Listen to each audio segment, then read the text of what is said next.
So our next lesson on crime and deviance on theories is going to be about subcultural stuff. But here's the quiz on the previous lesson, Merton and Strain theory.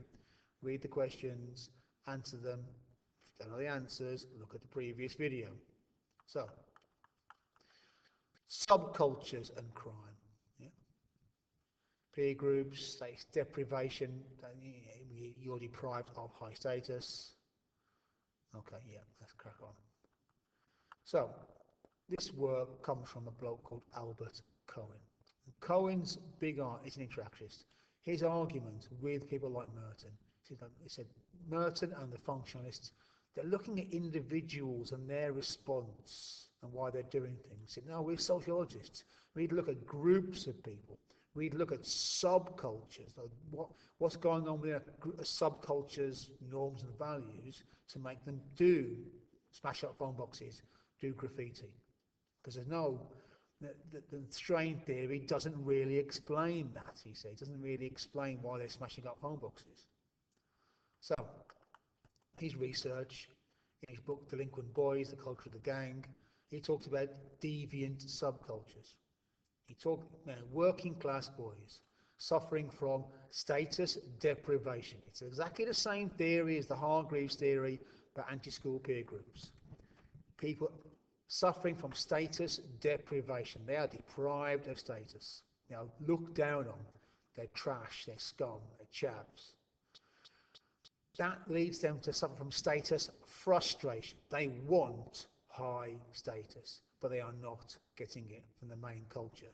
So they form a little subculture whereby doing this sort of stuff, you gain status from your peer group, from your subculture. And that's, according to Cohen, that's why these sorts of crimes occurred.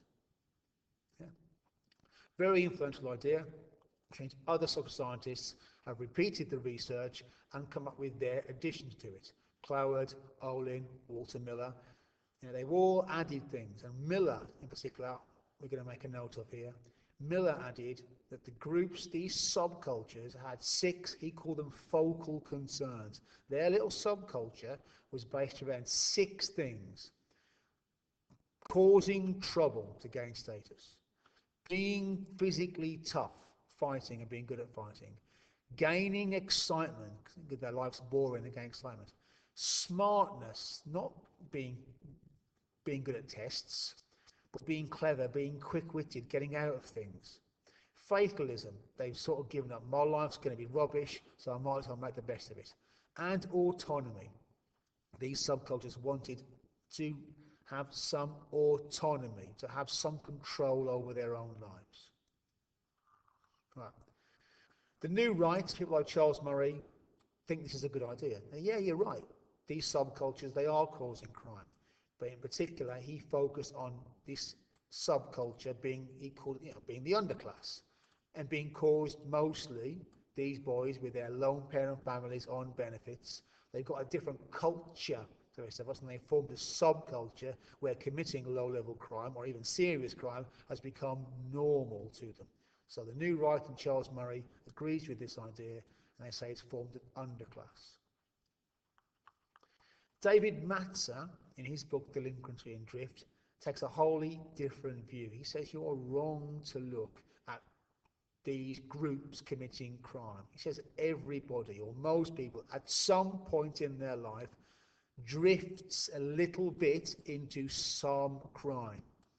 They become delinquent in some way. They drift in, they get a bit older, they drift out.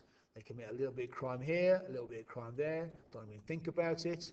So it is wrong to label certain groups as deviant or criminal, when in fact it's everyone.